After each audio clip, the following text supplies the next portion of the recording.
ने नीतीश कुमार की आरक्षण नीति पर हमला किया। बोले नीतीश कुमार ने अपनी राजनीति के लिए और चुनावी लाभ के लिए समाज में जातियों का वर्गीकरण किया।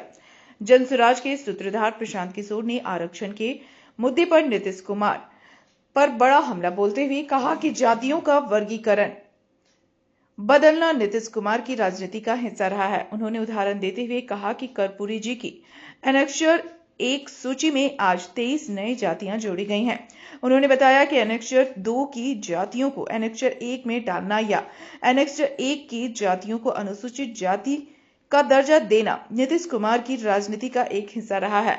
एनेक्सर में जातियों की सूची में राज्य सरकार बदलाव कर सकती है, लेकिन संविधान के अनुसार राज्य सरकार सिर्फ ओबीसी, अनुसूचित जाति या जनजाति की सूची में नाम प्रस्तावित कर सकती है, लेकिन दर्जा देना है या नहीं देना पूरी तरह केंद्र सरकार के अधीन है। नीतीश कुमार ने सिर्फ चुनाव में वोट लेने के लिए घोषणा की कि उन्होंने तांती तत्वा समुदाय को अनुसूचित जाति का दर्जा दे दिया है, लेकिन केंद्र सरकार या कोर्ट के सामने गुहार नहीं लगाई।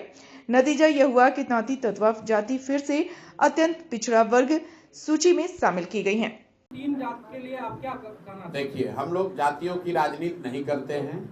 जनसुराज ने अपने संविधान में इस परिकल्पना में कहा है कि जिस जाति की भी जितनी संख्या है उस जाति से उसी प्रोपोर्शन में योग्य लोगों को निकालकर उनको भागीदारी दी जाएगी।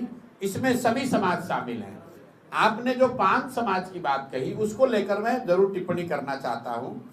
बिहार में नीतीश कुमार की राजनीति का एक हिस्सा रहा है जातियों का वर्गीकरण चेंज करना। एनेक्सर 1 को एनेक्सर 2 में डालो, 2 को 1 में डालो, 1 को एससी बना दो। उसी के तहत एनेक्सर 1 में आने वाली कुछ जातियों को, जिसको 5 समाज के नाम से एससी का दर्जा दिया गया।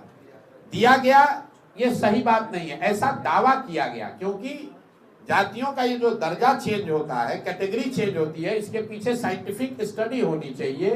राज्य सरकार उसको प्रस्तावित कर सकता है, उसको स्वीकार करने का पावर केंद्र सरकार को है।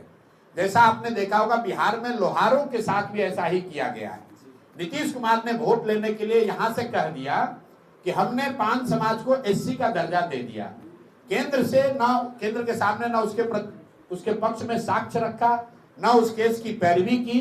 नतीजा क्या हुआ? जैसे लोहार को एसटी बनाया गया था और वापस ईबीसी बना दिया गया, उसी तरह 5 समाज के लोगों को एससी से हटाकर वापस ईबीसी बना दिया गया।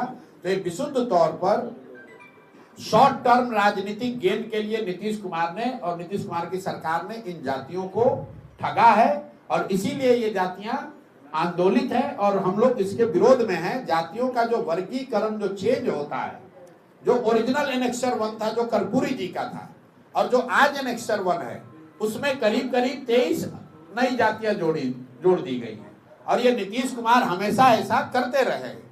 जब उनको राजनीतिक सुविधा होती है वो किसी एनेक्सर 2 को उठाकर एनेक्सर 1 में डालने की बात करते हैं। कई बार उन्होंने एनेक्सर 1 की जाति को एससी या एसटी बनाने की कोशिश किया।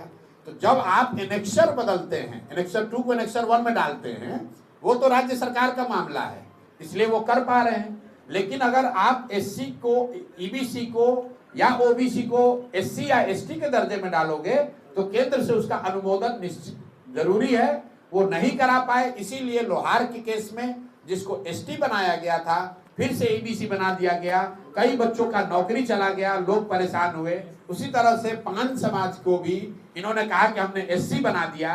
लोग पंचायती राज का चुनाव एससी रिजर्व सीटों पर लड़े और वो सब चीज बर्बाद हो गया, क्योंकि केंद्र सरकार के समक्ष इन्होंने जरूरी दस्तावेज नहीं रखे। उन जातियों के साथ धोखा हुआ है। अब वो जाति जो है वो आंदोलित है।